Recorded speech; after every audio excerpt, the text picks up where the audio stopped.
हमारा चैनल बच्चों की दुनिया फिर हाजिर है एक नई कहानी के साथ। तो शुरू करते हैं आज की कहानी।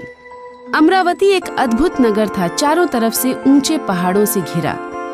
पहाड़, जल और उपजाऊ मिट्टी से यह देश खुशहाल था। उदय सिंह जैसे ज्ञानी और सहनशील राजा की वजह से यह देश और इसकी जनता सुखमय जीवन व्यतीत करती थी। लेकिन जिस राज्य में सब कुछ इतना अच्छा था और इतना सुख था, वहां पर कोई था जो बहुत दुखी था। वह थे इस देश के कौवे। राजा उदय सिंह को कौवे पसंद नहीं थे। राष्ट्रीय उद्यान और बड़े बड़े बाग बगीचा में कौवे भगाने वाले पहरेदार नौकरी पर रखे गए थे। अब यह बहुत दिलचस्प बात थी, इतने समझदार राजा को छोटे से पक्षी कौवे से इतनी चिढ़ क्यों थी। सुनते हैं, बहुत पहले राजा उदय सिंह कुछ महीनों के लिए ध्यान योग की शिक्षा के लिए किसी दूसरे देश में गए थे।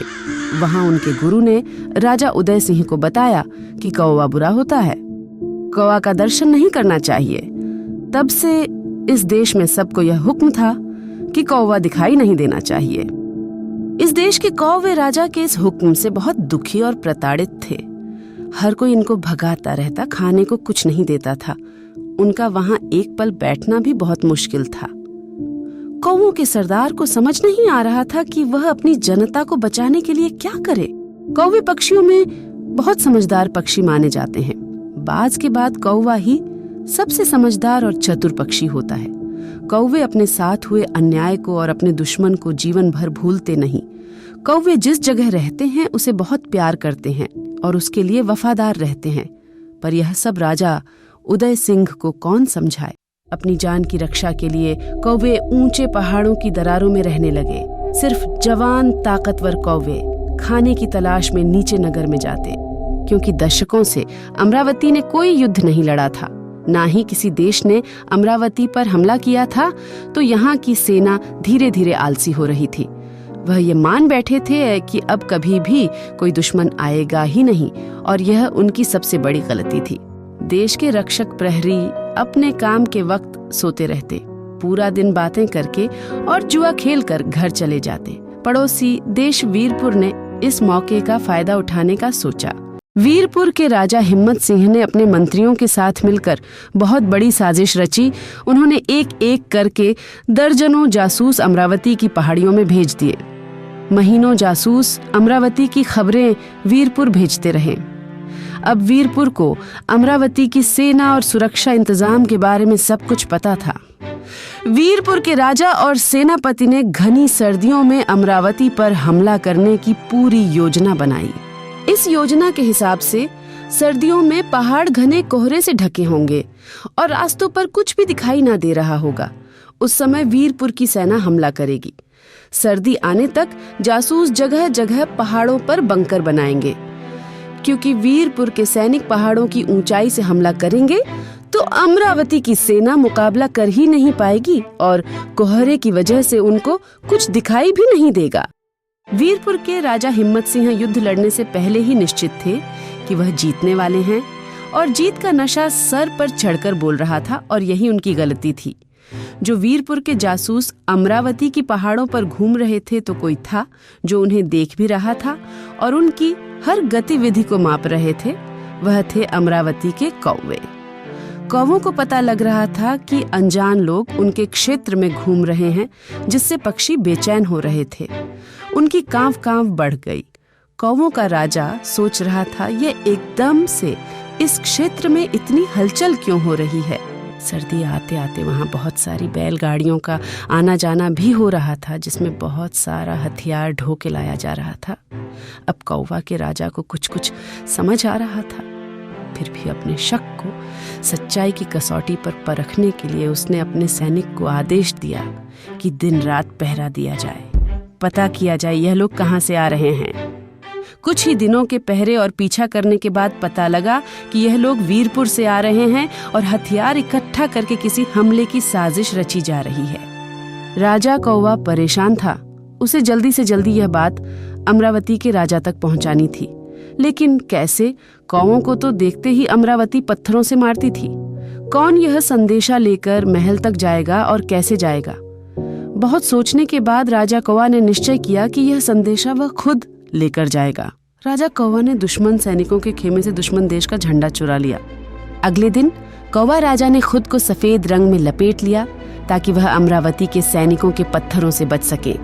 क्योंकि बहुत सारे घरों में लिपाई पुताई का काम हो रहा था तो सफेद रंग मिलना मुश्किल नहीं था। सफेद रंग में लिपटा राजा दोनों हाथों में वीरपुर का झंडा लेकर महल की तरफ उड़ा। राजा और सैनिकों का ध्यान अपनी तरफ मोड़ने के लिए बहुत सारे कौवों को भी लेकर गया। कौवा राजा के इशारे पर सारे कौवे एक साथ काम काम चिल्लाने लगे। कर्कश शोर से महल के सभी सैनिकों का ध्यान आकाश की तरफ गया।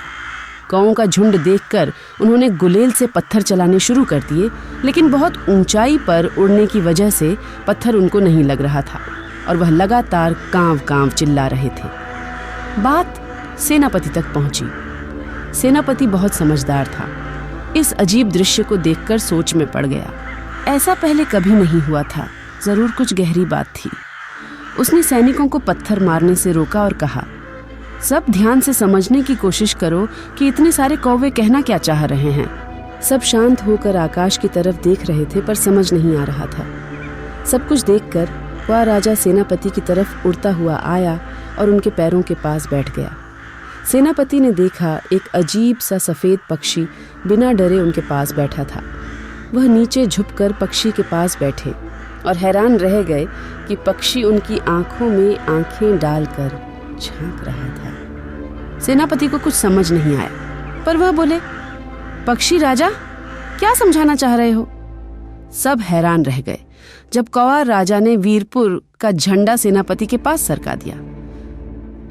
राजा के इशारे पर सारे कौवे एक साथ काई काई चिल्लाने लगे। इस बार चिल्लाना किसी खतरे का इशारा कर रहे थे। सेनापति ने सफेद पक्षी को कहा, कहाँ पर खतरा है? सफेद पक्षी धीरे धीरे ऊपर उठकर उड़ने लगा। हवा में रुककर उसने सेनापति की तरफ देखा। सेनापति समझ गए और कौवे के पीछे पीछे चल पड़े। सेनापति और सैनिकों की एक टुकड़ी राजा कौवा के पीछे पीछे घोड़े पर चल रही थी। चलते चलते सेनापति वहां पहुंचे जहां दुश्मनों ने अपने खेमे लगाए थे। वीरपुर के सैनिक सोच भी नहीं सकते थे कि उनकी महीनों की मेहनत एक ही दिन में ध्वस्त हो जाएगी। वह आराम से सो रहे थे। सेनापति ने अपनी सेना की मदद से सबको गिरफ्तार कर दिया। सब दुश्मनों को एक साथ लेकर सेनापति महल पहुंचे। सेनापति ने राजा को सारी बात समझाई। राजा हैरान हो गए। उन्हें बहुत दुख हुआ और अपने आप पर शर्म भी आई कि जिस कौवे को वह मनहूस मान रहे थे और जिसे हमेशा नफरत करते थे, उस छोटे से पक्षी ने आज पूरे राज्य को मौत से बचा लिया। राजा और सेनापति में उसी दिन से सारी सेना को तैयार किया और आने वाले खतरे के लिए पूरी कमर कस ली। सर्दियों में दुश्मनों के आने से पहले ही अमरावती के सैनिक पूरी पहाड़ियों में पहरे पर तैनात थे। सारे पहाड़ अच्छे से सुरक्षा के घेरे में थे। दुश्मन अपने घमंड में अंधे बैल की तरह जब सर्दियों में हमला करने के लिए आए तो अमरावती के सैनिकों ने बड़ी आसानी से उन्हें हरा दिया। राजा उदय सिंह राजनीति के महाज्ञाता थे। उन्हें पता था कि कोई लड़ाई अधूरी नहीं छोड़नी चाहिए। अमरावती ने वीरपुर पर हमला बोल दिया। वीरपुर इसके लिए तैयार नहीं था और वो हार गए। वीरपुर के राजा को आजीवन कारावास में डाल दिया गया। राजा उदय सिंह के नेतृत्व में वीरपुर भी खुशी खुशी बसने लगा। इस युद्ध के बाद राजा उदय सिंह ने पूरी जनता के सामने अपनी गलती स्वीकार की। उन्होंने कहा कि कौवे ना होते तो आज यह देश दूसरे देश का गुलाम होता। उनकी समझदारी और बहादुरी से पूरा देश बच गया। आज से इस देश का राष्ट्रीय पक्षी कौवा होगा। हमेशा हमको याद दिलाएगा कि कौवों की तरह हर पल सतर्क रहना चाहिए। हम कौवों का धन्यवाद करते हैं और वादा करते हैं कि इस राज्य में कभी भी किसी कौवे को हानि नहीं पहुंचाई जाएगी। उनकी रक्षा करना इस देश का धर्म होगा। उस दिन के बाद अमरावती में देश की जनता के साथ साथ देश का हर पक्षी सुख की नींद सोया। तो देखा बच्चों, एक वहम के चलते राजा उदय सिंह कौवे जैसे समझदार पक्षी को मनहूस मानकर उनका अहित कर रहे थे। तो हमें कभी भी किसी वहम भ्रम का शिकार नहीं होना चाहिए। हर पशु पक्षी को ईश्वर ने ही बनाया है, तो सबको एक सम प्यार करना चाहिए। उम्मीद है आपको सबको यह कहानी बहुत पसंद आई होगी। तो हमारे चैनल बच्चों की दुनिया को लाइक करें, शेयर करें और हमारे चैनल को सब्सक्राइब करें। फिर जल्दी ही मिलते हैं एक नई कहानी के साथ बच्चों की दुनिया में।